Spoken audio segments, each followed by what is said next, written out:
Terus kalau ada ulama mengatakan doa itu mukhul ibadah, itu maksudnya gini, doa itu bukti kita minta, minta itu bukti kita lemah. Nah merasa lemah itu sudah bagian dari ibadah. Makanya masyhur itu syairnya Abdul Al-Haddad itu, fadu'ai wabtihali dalilun li fiftikori itu. Jadi saat berdoa itu hanya sebagai bukti saya butuh Allah. Saya sendiri tidak punya kepentingan mustajab apa enggak. Jadi wali-wali yang mengatakan doa itu mukhul ibadah, sebetulnya itu malah wali-wali yang dari awal nggak kelintas disembadani apa enggak. Butuhnya dia itu menunjukkan bahwa saya ini lemah. Buktinya, posisinya minta. Itu yang dimaksud mukhul ibadah. Tapi kalau kita berdoa terus posisi kita protes, katanya kamu baik ya Allah, engkau baik, ternyata enggak juga. Buktinya semua doa saya enggak kamu kabulkan. Ini malah doa kriminal. Jadi yang dimaksud mukhul ibadah itu doa itu bukti minta, minta itu bukti lemah. Makanya ada syairnya Abdul Al-Haddad maksud fadu'a ibabtihali dalilun li fiftikor. Jadi saya minta engkau ya Allah itu bukti saya butuh. Jadi itu bukan dua hal yang harus dipertentangkan. Jadi kalau doa dikatakan apa? Ibadah karena di doa itu minta. Nah minta itu bukti merasa kita lemah. Berarti kita sa'il Allah mas'ul. Kita minta Allah yang kita mintain. Kita menengadah Allah yang berposisi memberi. Itu saja sudah cukup sebagai ibadah. Meskipun doa kita tidak mustajab. Karena memang tadi seperti itu. Kalau di ilmu-ilmu tasawuf itu apa ya? Doa itu memang benar-benar sudah mukhul ibadah karena tadi perasaan merasa butuh sama Allah itu. Nah, merasa butuh itu, nah kalau kita berdoa merasa butuh sama yang kita minta, itu dalam ilmu tasawuf sudah kriminal, berarti kamu lebih butuh makhluknya. Misalnya begini ya, saya ingin punya rumah bagus, terus setelah punya rumah kredit saya utangnya banyak. Sebetulnya saya itu tidak pernah ingat Allah, gara-gara utang banyak, kredit jatuh tempo, terus melibatkan Allah. Ya Allah saya ini utang banyak, ini, terus tolong dibayar. Sebetulnya saya itu ingat utang, cuma Allah tak libatkan kan. Lah itu tidak akan jadi wali, yang jenis ini tidak akan jadi wali. Saya ingin jadi dosen, melibatkan siapa ya nanya? Melibatkan Allah, terus malam-malam bangun melibatkan Allah. Itu artinya apa? Kamu itu lebih ingin yang kamu minta ketimbang ingin Allah. Kalau wali itu enggak gitu, kangen Allah, terus tahu Allah itu zat pemberi, karena tahu Allah zat pemberi terus minta. Maka yang dikangen itu ya Allahnya dulu. Kalau kita kan enggak, punya kasus dulu, punya keinginan banyak dulu, baru ingat siapa yang bisa ya. Oh Allah, Allah kita libatkan. Ya untungnya Allah baik, mau ramal utang bukan mikir. Untungnya Allah tidak jawab itu. Jadi itu bedanya wali. Kalau wali itu kangen Allah dulu, baru minta. Kalau kita enggak, banyak masalah dulu, baru melibatkan Allah. Nah yang jenis ini tuh bahaya, kalau nggak disembadani mesti ngomel ya. Gusti katanya kalau yang minta kamu kabulkan, ternyata ini enggak. Nanti kalau Allah jawab, kamu itu tidak kangen saya, kamu itu kangen uang, kangen perempuan cantik yang kamu inginkan. Terus kamu melibatkan saya. Urusannya apa saya dengan itu? Pak, makanya tidak usah nuntut karena awalnya sudah salah. Ya saya kira itu ya. Jadi ada ayat apa? Ud'u rabbakum tadarru'aw wa khufyah, terusannya apa? Innahu la yuhibbul mu'tadin. Itu di semua tafsir dikatakan Allah gak suka orang yang berlebihan dalam doa. Berlebihan tadi misalnya minta sesuatu yang terlalu besar, atau permintaan kemarin saja lanu addi syukroh, kita tidak bisa memenuhi mensyukuri, sudah minta lagi. Misalnya seorang jomblo, targetnya kan asal payu nikah, tapi setelah nikah bayangkan istrinya solihah, tidak cerewet, itu kan berlebihan. Hilang status jomblo saja belum kamu syukuri kok sudah minta macam-macam. Jadi harusnya kan syukur dulu ya. Sekedar laku nikah ini kan ada syukur yang harus, seperti jadi dosen juga gitu. Sekedar jadi dosen harus kita syukuri dulu karena menjadi kita tidak nganggur. Itu kan satu harkat sosial yang luar biasa. Jangan tahu-tahu sudah hari kedua cari intensif, cari ini itu, syukurnya aja belum sudah kemana-mana. Lah itu sudah mu'tadin, sudah melebihi apa? Batas. Ya saya kira. Jadi begini ya masalah pendidikan ya. Kalau saya jawab pakai ilmu hakikat saja karena ini keahlian saya. Sebetulnya begini ya, kalau misalnya itu ya subjektif juga, misalnya bilang rata-rata alumni pondok ini sukses, alumni kampus ini sukses, yang ini tidak sukses, itu satu pasti subjektif. Karena biasanya yang diterkenalkan yang sukses-sukses. Saya punya tetangga dari pondok yang Anda sebut itu kebetulan tidak sukses semua. Itu jantung saya sampai ngeluh. Saya ini gimana kok? Ya sudah seperti itu kan subjektif. Tapi menyangkut pendidikan itu begini ya, menyangkut hasil dari pendidikan itu. Andai kan kita bicara ilmu hakikat, misalnya kita mondok itu, mondok kemudian jadi orang miskin, jadi orang yang menurut orang banyak tidak berguna di masyarakat. Ternyata kita ini orang yang kelihatannya tidak punya karir, tapi kalau malam sujud sama Allah. Punya anak niat memperbanyak orang sujud, terus punya ibu yang sakit-sakitan kita rawat. Meskipun kita tidak jadi dosen, tidak jadi menteri, tapi indah Allah itu luar biasa karena berstatus ngerawat ibu, ngerawat anak, ngerawat istri. Nah Islam itu datang dengan jargon-jargon seperti itu. Sehingga Nabi kalau muji itu ada Uwais Al-Qarni, ini orang yang luar biasa. Ternyata dia itu punya ibu lumpuh yang kalau kemana-mana harus digendong. Assalamualaikum warahmatullahi wabarakatuh. Alhamdulillahi rabbil alamin, wassalatu wassalamu ala asyrafil anbiya wal mursalin Sayyidina Muhammadin wa ala alihi wa sahbihi ajma'in. Allahumma salli wa sallim wa barik ala Sayyidina Muhammad al-Fatih lima ughliq wal khatim lima sabaq ناصر الحق بالحق والهادي إلى صراطك المستقيم صلى الله عليه وعلى آله وأصحابه حق قدره ومقداره العظيم أما بعد. Selamat pagi teman-teman. Semoga dalam keadaan sehat walafiat, semua hajat dikabulkan oleh Allah Subhanahu wa taala serta selalu dalam ridho-Nya. Kadang-kadang kita sebagai manusia itu tidak bisa menerima sesuatu yang terjadi gitu ya. Artinya kita sangat sulit kadang berdamai dengan apapun itu. Seperti yang sering saya katakan, kadang kita sudah tahu akan cara sesuatu itu bekerja dan seterusnya. Namun kadang kita hanya butuh mendengar dari orang yang tepat. Maka dari itu marilah kita mulai. Ketika tetangga-tetangganya berhasil sowan Rasulullah itu Uwais Al-Qarni tidak bisa karena setiap ibunya dipamitin mau sowan ke Rasulullah itu sama ibunya nggak boleh. Tapi apa yang terjadi? Justru dipuji-puji Nabi sebaik-baiknya kurun itu waktu adalah kurun yang ada Uwais Al-Qarni. Saya punya teman, ini kisah nyata, saya berkali-kali ngisi ngaji di komunitas ulama. Ini mungkin tidak bagus untuk kampus, tapi harus saya utarakan supaya ya kita evaluasi. Saya bilang gini, saya ini jadi kiai itu sering iri sama orang goblok. Orang goblok itu barokah kata saya gitu. Itu kiai kaget semua karena saya bilang orang goblok itu barokah. Saya beri contoh gini, misalnya saya pinter, terus juara MTQ, juara hafal Quran atau juara baca Quran secara tartil. Ujung-ujungnya saya dapat hadiah umroh atau apalah, atau hadiah rumah atau apa. Pertanyaannya adalah mendapat. Saya ulang lagi, mendapat.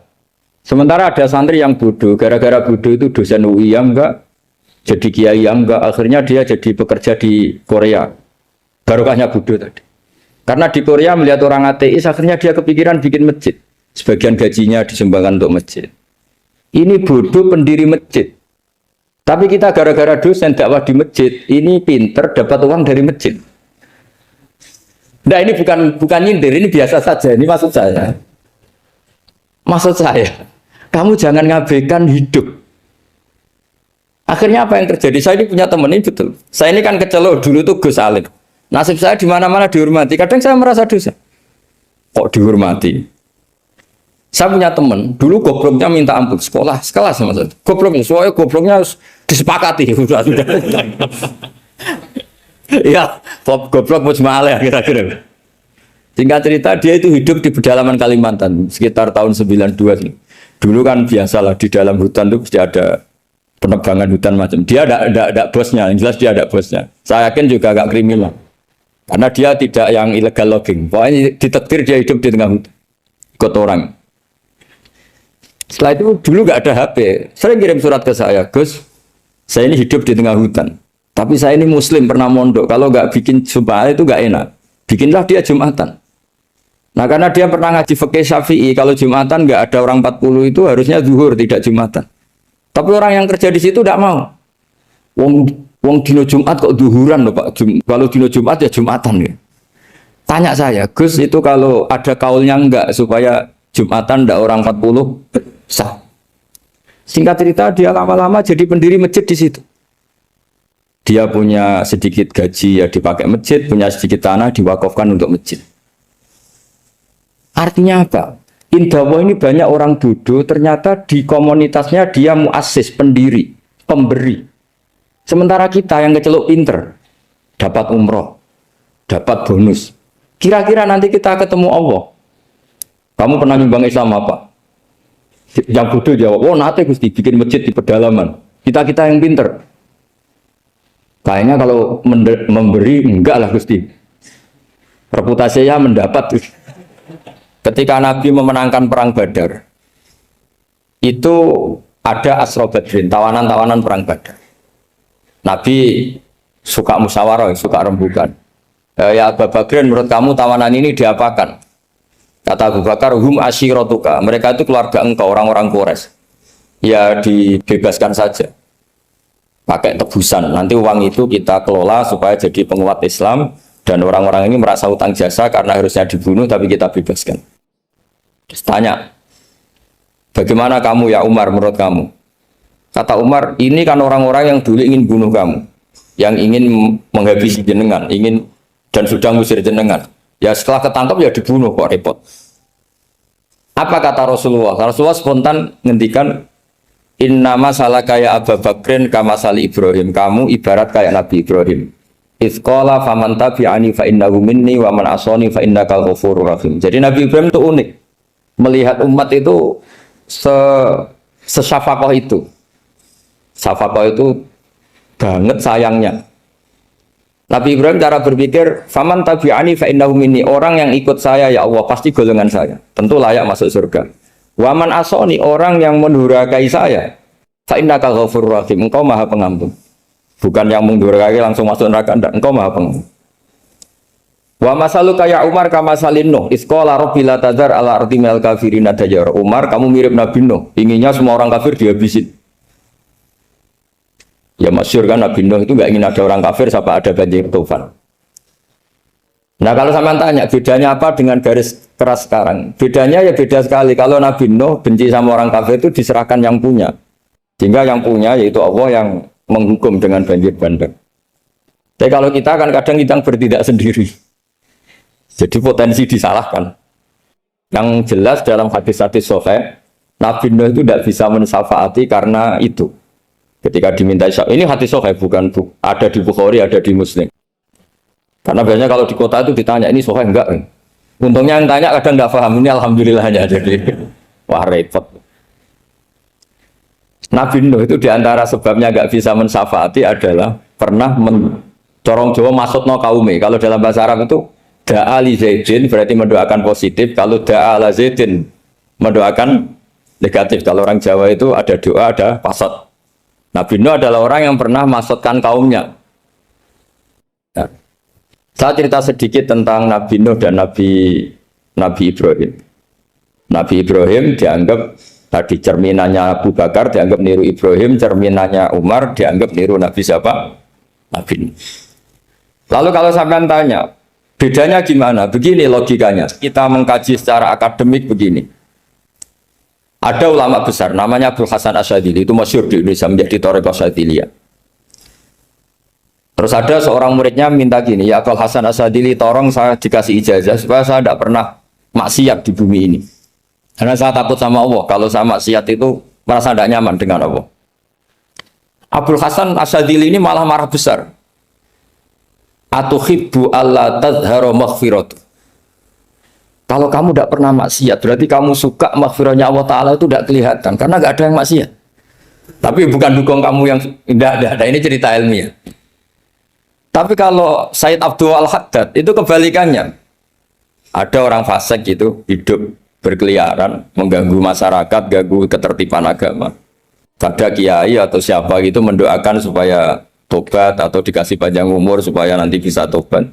Itu beliau Said Abdul Khattab marah besar. Man da'a li fasikin bil baqa faqad ahabba ayyusawahu fi ardi. Orang yang mendoakan orang fasik hidup berarti dia suka Allah dimaksiati di buminya. Jadi akhirnya jadi kutub besar, yang satu Sadziliyah, yang satu Haddadi. Kenapa ya? Karena tadi yang satu cerminan Nabi Isa, yang satu cerminan Nabi Yahya. Sebagaimana sabda Rasulullah tadi, apa ulama ummati ka'ambiyai bani Israil. Jika masyhur dalam aplikasi pengajaran juga gitu. Masyhur sekali dalam kitab-kitab diceritakan. Kalau Said Abdul Khattab, kalau ada orang sowan itu, kamu ngaji sama siapa? Sama si A. Gitu. Pernah nangis gak pas ngajar? Gak pernah. Udah gak terus, gak usah diterusin ngaji orang seperti itu. Hatinya atas, ya. Wong ora iso nangis. Ya. Tapi kalau Abu Hasan As-Sadili kebalikan. Kamu ngaji sama siapa? Sama si A. Pernah tertawa enggak kalau ngaji? Enggak pernah. Udah, enggak usah ngaji sama orang itu. Orang enggak bisa syukur. jadi itu manhaj besar. Nah, akhirnya orang-orang kayak kita ini enggak jelas semua. Nangis ya bisa, syukur, guyu ya bisa. Cuma celakanya kalau kita nangis karena tidak punya uang, kalau guyu karena punya uang, itu masalahnya. Tapi kalau wali-wali dulu enggak. Kalau senyum ya karena saking yakin rahmatnya Allah itu wasiat rahmatu. Kalau nangis ya karena takut azabnya Allah. Kalau kita kan enggak, sangat-sangat materialistik. Ini yang membedakan kita. Sebenarnya nangis dan senyum itu satu keharusan karena Allah punya madharul jalal. Ketika Allah dengan sifat keagungannya, maka kita ini seorang Jawa serakot bersenyum. Tapi Allah itu kadang sebagai madharul jamal. Adanya satu keasikan. Sehingga yang merengut itu yang salah. Makanya dalam ilmu tasawuf, kutub wali itu hanya dua. Allah dengan madharul jalal, dengan Allah yang madharul jamal. Contoh madharul jalal misalnya gini. Ketika Nabi Musa ingin melihat Allah, saking kangennya ingin melihat Allah, Rabbi arini anzur ilaik, ya Allah saya beri hak untuk melihat engkau. Allah dengan jalalnya gini, Allah itu qadim, superior. Tentu gak layak tersentuh barang hadis itu makhluk. Sehingga ketika falam matajalla rabbuhu lil jabali ja'alahu dakka wa kharra Musa sa'iqa. Sehingga enggak levelnya, apapun hebatnya Nabi ini tetap makhluk. Sementara Allah itu qadim. Enggak kuat. Makhluk yang fana ini, yang profan ini enggak kuat. Enggak kuat menampung zat yang qadim, yang superior. Sehingga gunung pun hancur. Nabi Musa pingsan. Tapi ketika Allah dengan madharul jamal itu Allah dengan keindahannya, dengan kasih sayangnya, memberi hak makhluknya untuk melihat. Nah di sini ini Allah sering ngendikan wujuhu yauma idzin nadhirah ila rabbiha nadhirah. Nanti ada wajah-wajah yang di surga itu melihat saya, kata. Tapi apakah betul melihat kayak saya melihat dosen, melihat Pak Rektor, melihat teman-teman itu tidak bisa. Karena Allah itu qadim, sehingga meskipun manusia ahlul jannah melihat Allah, tetap Allah ngendikan la tudrikuhul absar wa huwa yudrikul absar. Karena Allah di balik jamalnya ya punya jalal, di balik jalalnya juga punya jalal. Sehingga selalu di Quran itu diulang beberapa kali supaya proporsional. Nah, kenapa ahli sunnah tetap berkeyakinan Allah bisa dilihat? Logikanya begini. Fa inna kulla maujudin yasihu ayyura. Allah itu zat sing nyata-nyata wujud dan punya eksistensi. Di mana-mana sesuatu yang wujud itu layak untuk bisa dilihat. Lalu pertanyaannya gini, kenapa kita tidak bisa melihat sekarang kok nunggu di akhirat? Karena mata kita sekarang itu profan, fana. Sementara kita setelah di surga, tubuh kita didesain abadi. Ya saya ulang lagi ya, setelah kita di surga, semua fisik kita ini didesain abadi. Tentu karena desainnya sudah abadi, layak melihat zat yang abadi. Tapi pertanyaannya, kenapa tidak bisa ikhatoh, tidak bisa melihat sampai faham, la tudrikul absar? Karena abadi kita itu diabadikan. Sebagaimana surga abadinya diabadikan. Neraka ya diabadikan. Sementara Allah abadi dengan dirinya sendiri. Yaitu Al-Qayyum. Atau dalam bahasa ngajinya Qiyamuhu binafs. Nah lalu pertanyaan. Makanya Mu'tazilah itu menentang betul. Kalau orang di surga bisa melihat Allah. Cara berpikir Mu'tazilah. Melihat itu artinya yang dilihat ada arahnya. Sementara Allah terbebas dari arah. Tapi kata ahli sunnah cara berpikir tidak seperti itu. Melihat itu pokoknya tahu. Nah, tahu karena mata itu karena kita ditakdir tahu itu karena mata. Sebetulnya yang menjadikan tahu itu tidak mata. Ya kalau tahu ya tahu saja, bukan harus pakai mata. Itu cara berpikir ahli sunnah wal jamaah. Jadi sabri ya bocoran. Kenapa madzhab ahli sunnah itu yang dipilih oleh banyak mayoritas di dunia, jumhur itu. Ahli sunnah itu dianggap pikirannya lebih orisinal. Misalnya ahli sunnah kalau ditanya, kenapa kamu melihat? Ya melihat saja. Kenapa kamu mendengar? Ya mendengar saja. Kesannya itu tidak rasional, kayak orang yang nggak pinter itu.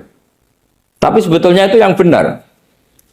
Jadi cara berpikir ahli sunnah itu melihat itu menjadi tahu. Menjadi tahu itu bisa karena mendengar, bisa karena melihat, bisa karena dikasih tahu, bisa karena bersentuhan. Sebab itu di Quran itu ada ayat ala ya'lamu man khalaqa, bukankah zat yang menciptakan itu menjadi tahu. Sehingga kenapa Allah itu selalu tahu? Karena Allah yang menciptakan. Kalau kamu tahu karena mata, sekali itu jauh, maka kamu tidak melihat. Atau kamu sekarang buta, kamu tidak melihat. Atau tertutupi barang itu, maka kamu tidak melihat. Tapi kalau kamu tahu karena kamu menciptakan, maka akan melihat terus. Misalnya saya ini tukang batu. Saya ingat betul ketika saya bangun Monas, itu pulpen saya tak tanam di dalam Monas. Saya ingat betul kalau pulpen saya warnanya putih, tak tanam di Monas 2 meter dari pondasi. Setelah saya pulang ke Jogja ditanya, di dalam Monas ada apa? Ada pulpen. Posisinya 2 meter dari pondasi. Kenapa saya tahu? Karena saya yang menciptakan. Nah, karena menciptakan ini sehingga tahu saya akan terus-menerus. Tapi kalau tahu karena mata, sekali barang itu tertutupi, nggak tahu. Misalnya saya tahu jenengan karena dekat sekali jenengan kemana-mana saya sudah tidak tahu. Tapi kalau saya menaruh sesuatu di tubuh Anda, sehingga kamu kemana-mana tetap tahu bahwa barang itu ada di tubuh. Nanti kalau ada yang protes, tapi bisa saja Gus barang itu dicuri orang kemudian Anda tidak tahu. Yang menjadi tidak tahu karena saya sudah tidak menciptakan suasana itu. Selagi saya yang menciptakan, maka akan tahu terus. Nah, tapi karena Allah ini menciptakan semua yang ada di bumi, maka Allah tahu terus. Jika Allah tahu cara bikin kuman, terus tahu bahwa manusia itu punya kuman, kumannya punya organ, organnya juga punya kuman. Terus gak kebayang. Kamu bayangkan kayak, makanya Allah itu kalau cerita sederhana, innallaha la yastahi ayyadriba mathalam ma ba'udatan fama fawqaha. Allah itu tidak malu bikin perumpamaan nyamuk, karena nyamuk itu lebih dahsyat dibanding gajah. Para pematung itu disuruh bikin gajah masih mampu. Bikinkan patung gajah, mungkin masih sanggup. Tapi kalau tak suruh bikin patung nyamuk, nggak usah bikin hidup, patungnya saja sekecil itu. Padahal nyamuk kecil itu punya organ tubuh.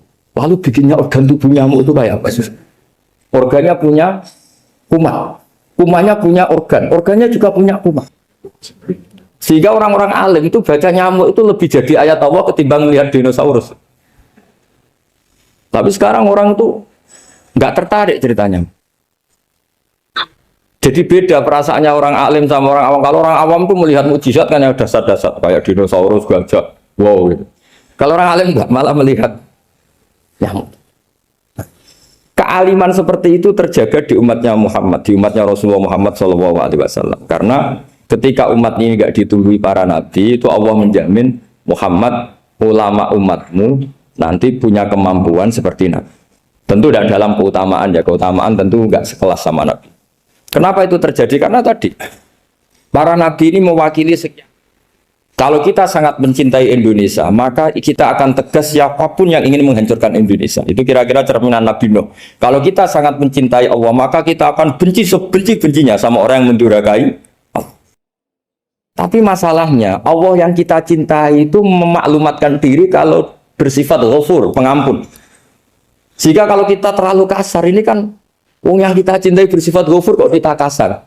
Di sini Nabi Ibrahim. Beliau sangat mantau sekali sama yang durhaka sama Allah. Tapi yang mau mantau gimana?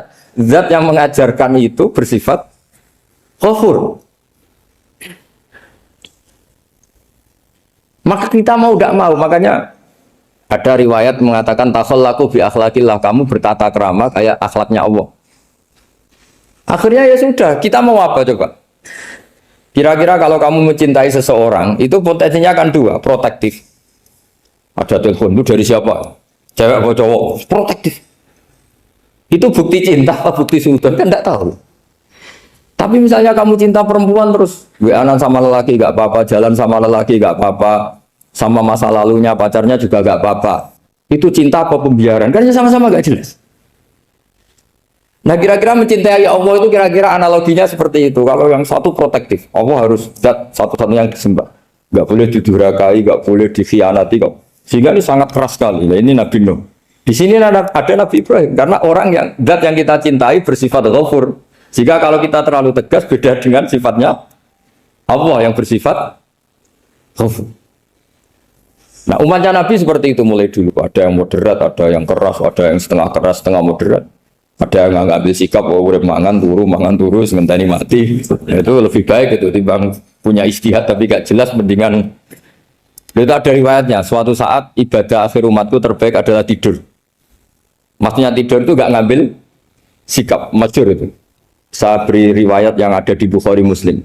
Satakunu fitanun al-qa'id fiya khairun al-qa'im wal-qa'in fiya khairun al-masi wal-masi fiya khairun nasai. Nanti di akhir zaman itu banyak fitnah. Kata Rasulullah, yang duduk lebih baik ketimbang yang berdiri. Yang berdiri lebih baik ketimbang yang jalan. Yang jalan biasa lebih baik ketimbang yang jalan bergegas. Man tasyarrafa laha tastasrifu. Fitnah itu adalah siapa yang terlibat maka akan semakin parah. Sehingga semenjak itu ulama berpikir nanti di akhir zaman kalau ada fitnah, itu sebaiknya orang ngambil sikap sepasif-pasifnya, secuek-cueknya. Jadi semua syurahul hadis sepakat makna hadis ini apa? Orang disuruh sikap secuek-cuek. Misalnya pilihan presiden, contoh kecil pilihan presiden. Mungkin para intelektual nggak merasa, tapi kalau ulama itu cara berpikir beda. Pilihan presiden, kamu fanatik milih A, yang satu fanatik milih B. Ya presiden atau bupati atau gubernur. Terus yang satu bilang gini, wah kalau nggak di presideni A, nggak di bupati A, nggak di gubernur A, negara ini rusak. Mungkin betul dari segi apa jejak rekamnya A ini bagus. Tapi pertanyaannya secara tauhid, bagaimana Anda menggantungkan kesejahteraan sama makhluk? Kamu nggak pernah terusik begitu kan para intelektual? Itu kan melukai. Bagaimana mungkin Anda menggantungkan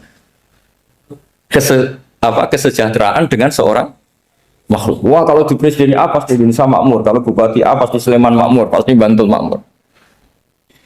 Nah, bagaimana mungkin makhluk yang sedang soleh kamu pastikan selalu soleh? Wong dia makhluk bisa berubah. Sementara yang B misalnya fasik, wah kalau dipimpin B pasti rusak negara. Bagaimana kamu pastikan B yang fasik selalu fasik? Dia saja dia husnul khotimah, yang fasik pas mimpin jadi soleh, yang soleh pas mimpin jadi fasik. Akhirnya ulama karena tahu sifat manusia itu rubah-rubah dan kendali di tangan Allah, sikapnya nggak jelas. Saya ini termasuk orang yang terkenal nggak jelas. Karena kalau ditanya, Gus sampai pilih presiden mana, bakti mana? Sanut pangeran sing dadi aku loyal. Wah, anut pangeran yo kacau. Wah, luwih kacau menan anut pangeran kan. Ini kan sudah tidak sambung karena pikirannya ulama.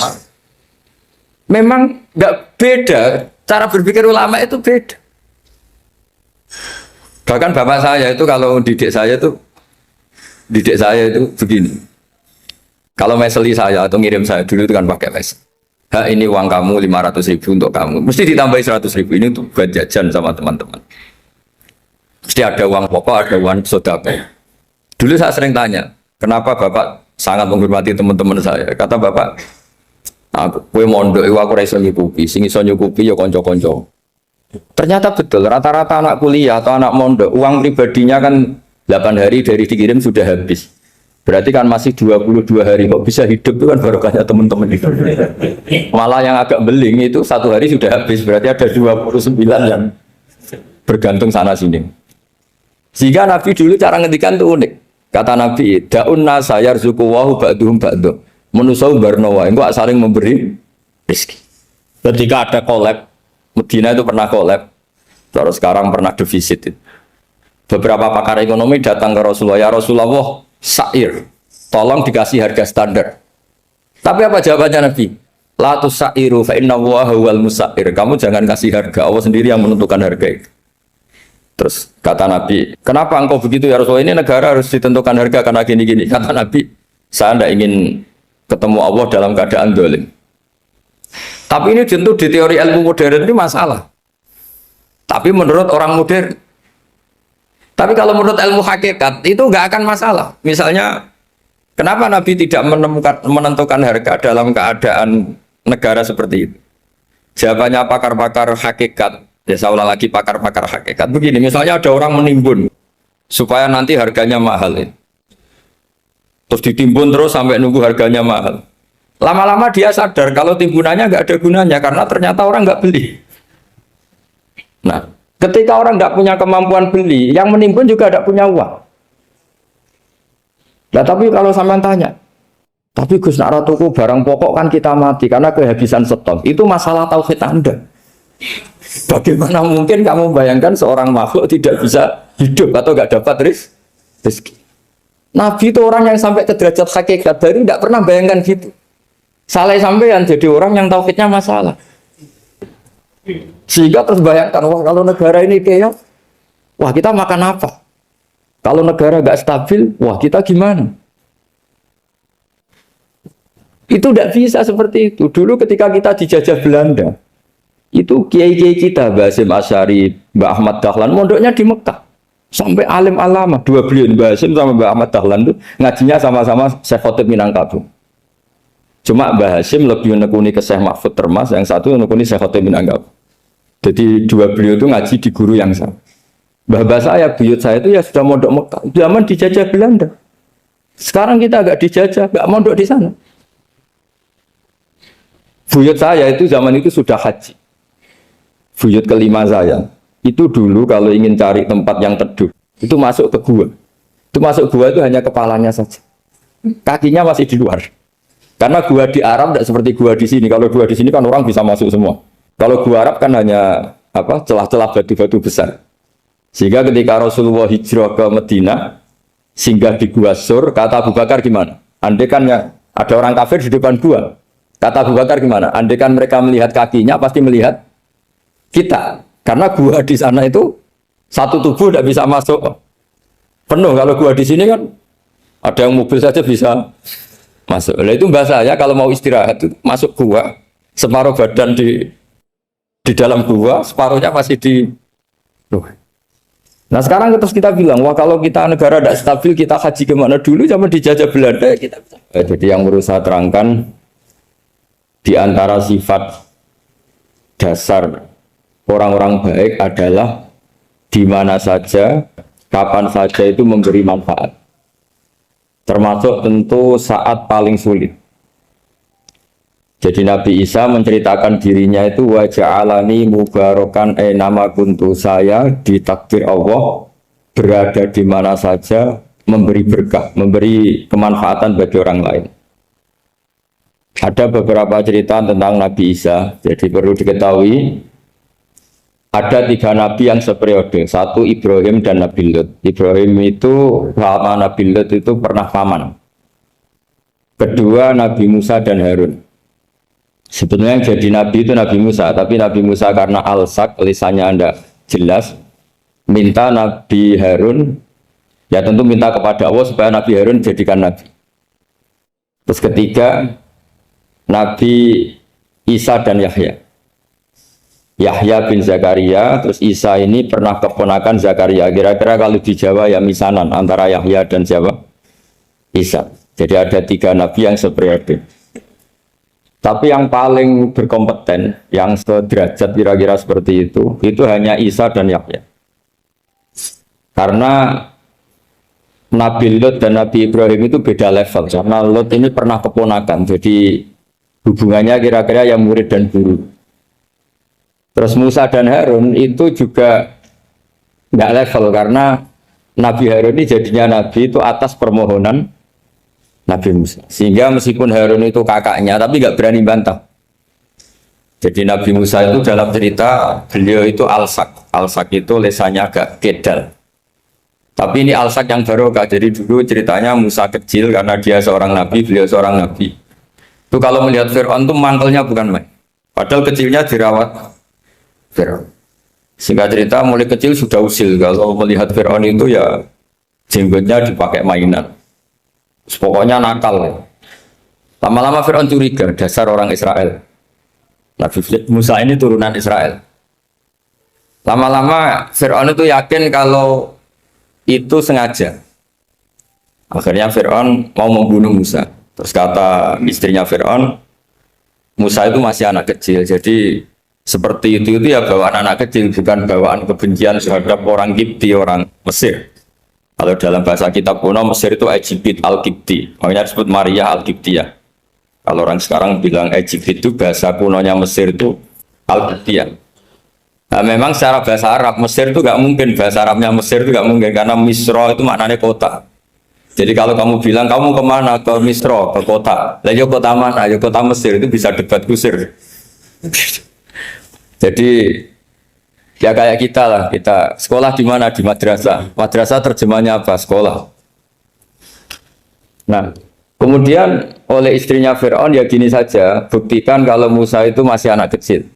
Masyhur itu dalam cerita dikasih bara api sama apel. Sebenarnya Musa kecil ini sudah pinter mau milih apel. Sama malaikat Jibril diarahkan tangannya itu ngambil apa? Bara api terus dikunyah. Itu yang menyebabkan lisannya Musa itu alsak, agak pelat. Nah, ketika jadi Rasul itu akan repot karena nanti harus pakai penerjemah. Jadi seorang Rasul tapi lisannya tidak apa? Cakap. Akhirnya Nabi Musa realistis ngendikan ketika diutus, wa akhi Harun wa afsahu minni lisanan fa arsilhu ma'iyarid ayyusaddiquni inni akhafu ayyukadzibun. Ya Allah, saudara saya Harun itu lisannya lebih fasih. Tolong jadikan dia Rasul sebagai penguat saya. Akhirnya Allah mengabulkan doanya Nabi Musa, kemudian Harun dijadikan sebagai apa? Rasul. Sehingga meskipun satu angkatan, Harun dan Musa ini enggak level. Artinya enggak level itu ya Harun yang takut Musa. Terus ketiga ini Nabi Yahya dan Nabi Isa. Ini umurnya ya seangkatan, kecerdasannya, jadi nabinya sama-sama mulai kecil. Kita tahu Nabi Yahya termasuk yang diberi khitab Allah, ya Yahya khudil kitab biquwwah wa atainahu hukma sobiyya. Yahya berpeganglah kitab secara kuat dan dia saya kasih kenabian ketika kecil. Sama dengan Nabi Isa yang disebut wa yukallimun nasa fil mahdi wa kahla. Sehingga karena selevel, dua nabi ini menjadi figur besar dalam manhaj, dalam metode dakwah. Dua, karena masih misanan tadi, kalau Jawa kira-kira mirip misanan. Dua nabi ini kalau memilih satu kampung, itu kalau Nabi Yahya, itu milih kalau singgah di satu kampung, Nabi Yahya mesti tanya, orang sini yang paling soleh siapa, yang paling baik siapa? Ya terus singgah atau nginap di rumahnya orang baik tadi. Tapi kalau Nabi Isa enggak, orang sini yang nakal siapa, yang paling beling siapa? Terus Nabi Isa singgah di situ. Akhirnya ada pertanyaan dari Nabi Yahya, lima tanzilu ala syirarin nas. Kenapa kamu selalu singgah di orang-orang nakal? Syiror itu orang-orang nakal. Masyhur itu Nabi Isa menjawab, ana tabibun udawil mardo. Di mana-mana Nabi itu ibarat seorang dokter, kerjaannya tentu menyembuhkan orang-orang yang apa? Sakit. Jadi dua nabi ini sering berdebat, tentu debat yang baik, dan itu menjadi cara Jawa itu punjeri ilmu. Jadi manhaj ilmu besar antara Yahya dan Isa. Begitu juga Nabi Yahya itu kelihatan agak rileks, panik, saking takutnya sama Allah. Kalau Nabi Isa itu rileks, pokoknya kumpul orang-orang nakal itu ya rileks. Akhirnya ada dua pertanyaan sekaligus nanti jadi dua manhaj. Kenapa kamu sering masam itu, sering kalau bahasa Arab itu abasa ya. Terus yang Nabi Yahya balik bertanya, kenapa kamu sering senyum, sering tertawa? Kenapa memangnya? Terus ka'annaka ta'manu min makrillah. Kamu sering senyum kayak kami sudah terbebas dari azab Allah, dari ditegur Allah, seakan-akan kamu orang paling benar yang enggak akan salah. Nabi Isa balik tanya, sama kamu sering masam, sering merot, ka'annaka taqnatu min rahmatillah, seakan-akan kamu putus asa dari rahmatnya Allah. Sehingga kemudian itu jadi manhaj besar. Kalau terlalu senyum, ya dianggap orang yang kayak enggak punya perasaan dosa. Tapi kalau terlalu masam, terlalu merenggut, seakan-akan rahmat Allah itu terbatas. Sehingga seakan-akan Allah itu rahmatnya nggak cukup lah untuk mengelola manusia ini. Sehingga itu jadi metode besar yang masyhur itu dalam sebuah hadis Nabi ngendikan, ulama ummati ka ambiya ibani Israel. Ulama umatku itu kapasitasnya atau fungsinya atau manfaatnya setingkat nabi-nabi Bani apa? Israel. Karena ketika umat ini nggak ditunggui para nabi setelah Rasulullah SAW, itu yang nunggui hanya ulama. Tapi ulama ini sudah cukup mewakili para nabi Bani Israel. Dan banyak syurahul hadis, para menyarah hadis mensarahkan, Nabi tidak ngendikan ulama ummati kamisli seperti saya, tapi ka'ambiyai Bani Israel, bagaimana nabi-nabi Bani Israel. Nabi Bani Israel itu macam-macam. Termasuk ada yang tidak nikah, yaitu yang bernama Yahya dan Isa. Delala umatnya Nabi itu ada orang alim alamah yang ilmunya melegenda, yaitu namanya Imam Nawawi. Itu tidak nikah. Sampai kabudut. Meskipun dalam ajaran syariatnya Nabi, an-nikah sunnati, tapi selalu ada orang yang ditakdir tidak nikah. Karena masyhul, karena sibuk ngurus ilmu. Bukan karena tidak laku, yang jelas itu bukan karena tidak laku. Imam Nawawi itu ganteng, orangnya ya normal. Tapi karena sibuk nulis, beliau sampai kabudut itu tidak nikah. Imam Sibawayh itu suka sekali sama ilmu, menjadi istri utamanya ya ilmu. Dia ganteng, Sibawayh itu maknanya tuh apel, dia ganteng sekali, sampai banyak cewek yang senang. Akhirnya dia nikah. Dia nggak pernah dikumpulin. Dia belajar terus. Ketika beliau ke pasar, dulu nggak ada supermarket, beli kertas, kitabnya dibakar semua sama istri. Dikira istrinya terus mencintai dia, malah diceraikan. Itu siapa Imam Sibawayh. Terus ada umatnya Nabi yang paling unik di dunia. Mungkin Pak dosen, saya kiai pun nggak bisa nih. Tuh ada orang tuh ganteng sekali, istrinya cantik sekali. Itu tahu-tahu sudah 10 tahun tidak pernah hubungan suami istri. Karena ketika si suami itu tahu istrinya cantik, itu langsung sholat sujud syukur, sholat terus. Saking senengnya punya istri cantik. Yang istrinya cantik juga solihah, tahu suaminya ganteng ya terus sholat terus syukur. Itu sampai berhari sampai bertahun-tahun. Terus ketika ketemu, cocokan, dek kita sudah nikah berapa? Terus dilihat, kayaknya sudah 10 tahun, tapi tidak pernah hubungan. Oh itu nggak kebayang, itu ganteng sama cantik. Kalau jelek sama jelek itu mungkin. Yang satu bilang naudzubillah, satu itu kan nunggu rafa saja. Ini nggak ganteng sama cantik. Nah kenapa kualitas ulamanya Rasulullah itu bisa seperti Nabi Bani Israel? Karena agama ini, umat ini sudah tidak ditunggui para nabi. Sehingga mau tidak mau kualitas ulama, alhamdulillah barokahnya Nabi itu berkualitas kayak nabinya Bani Israel. Soal kebahagiaan, nenek moyang pulau jenengan tuh anaknya banyak, dijajah Belanda, jajah Jepang, ya nyatanya anaknya banyak. Itu kira-kira bahagia apa enggak? Nah, artinya gini ya, tentu kita tidak ingin dijajah itu tentu ya, tapi kita ini selalu latah. Wah kalau ekonomi jatuh kita makan apa? Kalau kita dijajah kita tidak perlu seperti itu. Rahmatnya Allah Ta'ala itu akan adrokatna. Rahmatnya Allah Ta'ala akan menemukan kita. Apapun kondisi kita, apapun keadaan kita. Ini cara berpikir tauhid. Sehingga Nabi itu tidak pernah bayangkan umatku nak tak tunggoni piye, ditunggoni Allah. Sehingga masyhur dalam hadis-hadis sahih, la tazalu ta'ifatun min ummati dzahirina 'alal haq la yadurruhum man khadalahum wala man khalafahum wala man nawa'ahum.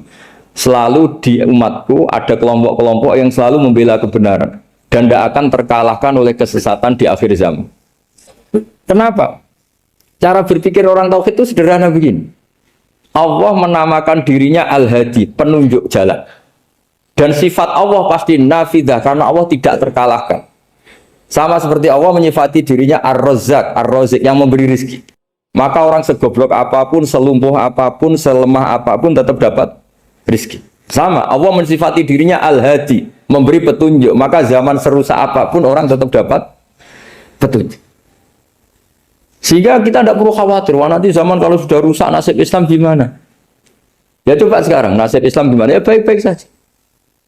Dulu ditunggui wali songo ya banyak orang Islam. Sekarang nggak usah wali songo. Ditunggui dosen-dosen yang ngajar aja tunggu digaji. Kiai pidato ya ada yang beri salam template. Itu kalau nuruti definisi ikhlas itu tidak ada yang masuk.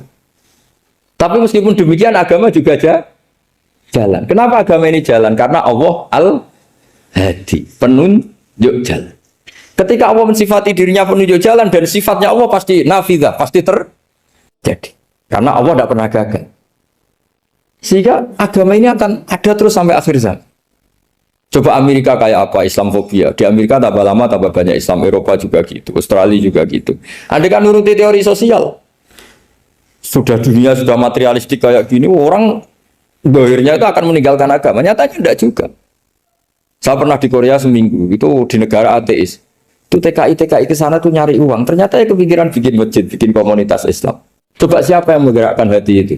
Hanya Allah Subhanahu wa Ta'ala. Ya, jadi cara berpikir tauhid saya ulang lagi, saya mohon sekali di pengajian ini saya cerita wajah alani mubarakan aina kuntu. Jadi cara berpikir sekian nabi, terus kita punya karakter tertentu, kita milih nabi ini itu sah. Karena ulama ummati ka ambiyai bani Israel. Ulama umatku itu ibarat kayak nabi bani Israel. Jadi ada yang milih tadi seperti Nabi Isa fokusnya ngurusi orang-orang nakal. Itu juga bagus karena di mana-mana nabi itu seperti dokter. Tapi Nabi Yahya hanya berkawan sama orang-orang soleh. Kita tahu berkawan orang fasik itu resiko ketularan. Iman pas-pasan wae kancanan wong fasik kan taqabbalallahu minna minkum gitu.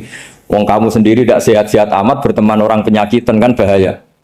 Tapi kalau kamu sebagai dokter kok hanya berteman orang sehat, lalu kamu penelitiannya gimana? Masa saya dokter spesialis, pernah penelitian, semua orang sehat saya pernah saya teliti. Itu dokter aneh apa enggak? Saya dokter spesialis TBC, spesialis paru-paru. Yang kamu teliti siapa? Semua orang sehat. Pernah meneliti yang sakit? Tidak pernah. Kan ya jadi dokter aneh. Tapi misalnya terus kamu sendiri terus berteman orang penyakitan terus, kan ya rawan tertular. Nah, ini ada dua figur yaitu Nabi Yahya dan Nabi siapa? Ya saya kira demikian.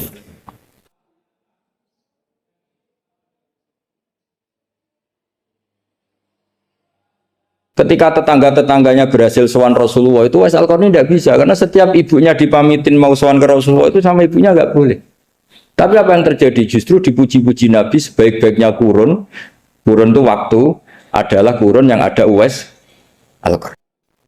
Saya punya teman, ini kisah nyata, saya berkali-kali ngisi ngaji di komunitas ulama. Ini mungkin tidak bagus untuk kampus, tapi harus saya utarakan supaya ya kita evaluasi. Saya bilang gini, saya ini jadi kiai itu sering iri sama orang goblok. Orang goblok itu barokah kata saya gitu. Itu kiai kaget semua karena saya bilang orang goblok itu barokah. Saya beri contoh gini, misalnya saya pinter, terus juara MTQ, juara hafal Quran atau juara baca Quran secara tartil. Ujung-ujungnya saya dapat hadiah umroh atau apalah, atau hadiah rumah atau apa. Pertanyaannya adalah mendapat. Saya ulang lagi, mendapat. Sementara ada santri yang bodoh, gara-gara bodoh itu dosen UI yang enggak, jadi kiai yang enggak, akhirnya dia jadi bekerja di Korea. Barokahnya bodoh tadi. Karena di Korea melihat orang ateis, akhirnya dia kepikiran bikin masjid. Sebagian gajinya disumbangkan untuk masjid. Ini bodoh pendiri masjid. Tapi kita gara-gara dosen dakwah di masjid, ini pinter dapat uang dari masjid. Nah ini bukan nyindir, ini biasa saja. Ini maksud saya. Maksud saya, kamu jangan ngabaikan hidup. Akhirnya apa yang terjadi? Saya ini punya teman ini betul. Saya ini kan kecelok dulu tuh Gus Alim. Nasib saya di mana-mana dihormati. Kadang saya merasa dosa. Kok dihormati? Saya punya teman, dulu gobloknya minta ampun, sekolah sekelas sama saya. Gobloknya, soalnya gobloknya harus disepakati. Sudah. Ya, goblok mujmalah kira-kira. Singkat cerita, dia itu hidup di pedalaman Kalimantan sekitar tahun 92. Dulu kan biasalah di dalam hutan itu pasti ada penebangan hutan macam. Dia ada bosnya, yang jelas dia ada bosnya. Saya yakin juga agak kriminal. Karena dia tidak yang illegal logging. Pokoknya ditakdir dia hidup di tengah hutan. Ikut orang. Setelah itu dulu nggak ada HP. Sering kirim surat ke saya, Gus, saya ini hidup di tengah hutan. Tapi saya ini Muslim, pernah mondok. Kalau nggak bikin Jumat itu nggak enak. Bikinlah dia Jumatan. Nah karena dia pernah ngaji fikih Syafi'i, kalau Jumatan nggak ada orang 40 itu harusnya zuhur, tidak Jumatan. Tapi orang yang kerja di situ tidak mau. Wong dino Jumat kok zuhuran loh Pak. Kalau dino Jumat ya Jumatan ya. Tanya saya, Gus itu kalau ada kaulnya enggak supaya Jumatan ndak orang 40 Sah. Singkat cerita dia lama-lama jadi pendiri masjid di situ. Dia punya sedikit gaji ya dipakai masjid, punya sedikit tanah diwakafkan untuk masjid. Artinya apa? Indawa ini banyak orang bodoh, ternyata di komunitasnya dia muassis, pendiri, pemberi. Sementara kita yang keceluk pinter, dapat umroh, dapat bonus. Kira-kira nanti kita ketemu Allah. Kamu pernah nyumbang Islam apa? Yang bodoh jawab, oh nanti Gusti bikin masjid di pedalaman. Kita yang pinter. Kayaknya kalau memberi, enggak lah Gusti. Reputasinya mendapat. Ketika Nabi memenangkan perang Badar, itu ada Asra Badrin, tawanan-tawanan perang Badar. Nabi suka musyawarah, suka rembukan. Ya Abu Bakrin, menurut kamu tawanan ini diapakan? Kata Abu Bakar, hum asyiratuka. Mereka itu keluarga engkau, orang-orang Quraisy. Ya dibebaskan saja. Pakai tebusan. Nanti uang itu kita kelola supaya jadi penguat Islam. Dan orang-orang ini merasa utang jasa karena harusnya dibunuh, tapi kita bebaskan. Terus tanya, bagaimana kamu ya Umar menurut kamu? Kata Umar, ini kan orang-orang yang dulu ingin bunuh kamu. Yang ingin menghabisi jenengan, ingin dan sudah ngusir jenengan. Ya setelah ketangkap ya dibunuh, kok repot. Apa kata Rasulullah? Rasulullah spontan ngendikan, innama salah kayak Abu Bakrin kama sali Ibrahim. Kamu ibarat kayak Nabi Ibrahim. Izqala faman tabi'ani fa innahu minni wa man asani fa innakal ghafurur rahim. Jadi Nabi Ibrahim itu unik. Melihat umat itu sesyafakoh itu. Syafakoh itu banget sayangnya. Nabi Ibrahim cara berpikir, faman tabi'ani fa innahu minni. Orang yang ikut saya ya Allah pasti golongan saya. Tentu layak masuk surga. Wa man asani, orang yang mendurhakai saya, fa innakal ghafurur rahim. Engkau Maha Pengampun. Bukan yang mendurhakai langsung masuk neraka, enggak. Engkau Maha Pengampun.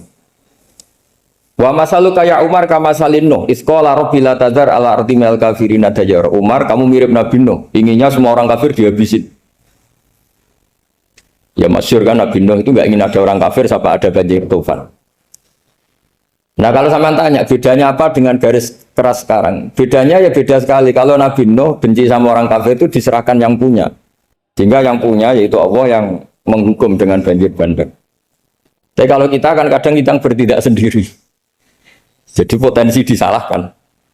Yang jelas dalam hadis-hadis sahih, Nabi Nuh itu tidak bisa mensyafaati karena itu. Ketika diminta syafaat, ini hadis sahih bukan ada di Bukhari, ada di Muslim. Karena biasanya kalau di kota itu ditanya ini sahih enggak? Untungnya yang tanya kadang enggak paham, ini alhamdulillahnya jadi wah repot. Nabi Nuh itu diantara sebabnya enggak bisa mensyafaati adalah pernah corong Jawa maksudno kaume. Kalau dalam bahasa Arab itu da'a li zaidin berarti mendoakan positif, kalau da'a la zaidin mendoakan negatif. Kalau orang Jawa itu ada doa, ada pasot. Nabi Nuh adalah orang yang pernah maksudkan kaumnya. Nah, saya cerita sedikit tentang Nabi Nuh dan Nabi Ibrahim. Nabi Ibrahim dianggap tadi cerminannya Abu Bakar, dianggap niru Ibrahim, cerminannya Umar, dianggap niru Nabi siapa? Nabi Nuh. Lalu kalau sampean tanya, bedanya gimana? Begini logikanya. Kita mengkaji secara akademik begini. Ada ulama besar, namanya Abdul Hasan Asyadzili, itu masyhur di Indonesia menjadi Thariqah Asyadziliyah. Terus ada seorang muridnya minta gini, ya Abdul Hasan Asyadzili, tolong saya dikasih ijazah supaya saya tidak pernah maksiat di bumi ini. Karena saya takut sama Allah, kalau saya maksiat itu merasa tidak nyaman dengan Allah. Abdul Hasan Asyadzili ini malah marah besar. Atuhibbu alla tadhharu maghfiratu. Kalau kamu tidak pernah maksiat, berarti kamu suka maghfirahnya Allah Ta'ala itu tidak kelihatan. Karena tidak ada yang maksiat. Tapi bukan dukung kamu yang tidak ada. Ini cerita ilmiah. Tapi kalau Said Abdul Al-Haddad, itu kebalikannya. Ada orang fasik itu hidup berkeliaran, mengganggu masyarakat, ganggu ketertiban agama. Ada kiai atau siapa gitu mendoakan supaya tobat atau dikasih panjang umur supaya nanti bisa tobat. Itu beliau, Said Abdul Al-Haddad marah besar. Man da'a li fasikin bil baqa faqad ahabba yusawahu fi ardi. Orang yang mendoakan orang fasik hidup berarti dia suka Allah dimaksiati di buminya. Jadi akhirnya jadi kutub besar, yang satu Sadziliyah, yang satu Haddadi. Kenapa ya? Karena tadi yang satu cerminan Nabi Isa, yang satu cerminan Nabi Yahya. Sebagaimana sabda Rasulullah tadi, apa ulama umati keambiyai bani Israel. Juga masyhur dalam aplikasi pengajaran juga gitu. Masyhur sekali dalam kitab-kitab diceritakan. Kalau Said Abdul Haddad, kalau ada orang sowan itu, kamu ngaji sama siapa? Sama si A. Gitu. Pernah nangis gak pas ngajar? Gak pernah. Udah gak terus, gak usah diterusin ngaji orang seperti itu. Hatinya atas ya. Wong orang iso nangis ya. Tapi kalau Abu Hasan Asadili kebalikan. Kamu ngaji sama siapa? Sama si A. Pernah tertawa enggak kalau ngaji? Enggak pernah. Udah enggak usah ngaji sama orang itu. Orang enggak bisa syukur. jadi itu manhaj besar. Nah akhirnya orang-orang kayak kita ini enggak jelas semua. Nangis ya bisa, syukur, guyu ya bisa. Cuma celakanya kalau kita nangis karena tidak punya uang, kalau guyu karena punya uang. Itu masalahnya. Tapi kalau wali-wali dulu enggak. Kalau senyum ya karena saking yakin rahmatnya Allah itu wasiat rahmatu. Kalau nangis, ya karena takut azabnya Allah. Kalau kita kan enggak, sangat-sangat materialistik. Ini yang membedakan kita. Sebenarnya nangis dan senyum itu satu keharusan, karena Allah punya madharul jalal. Ketika Allah dengan sifat keagungannya, maka kita ini coro Jawa serako bersenyum. Tapi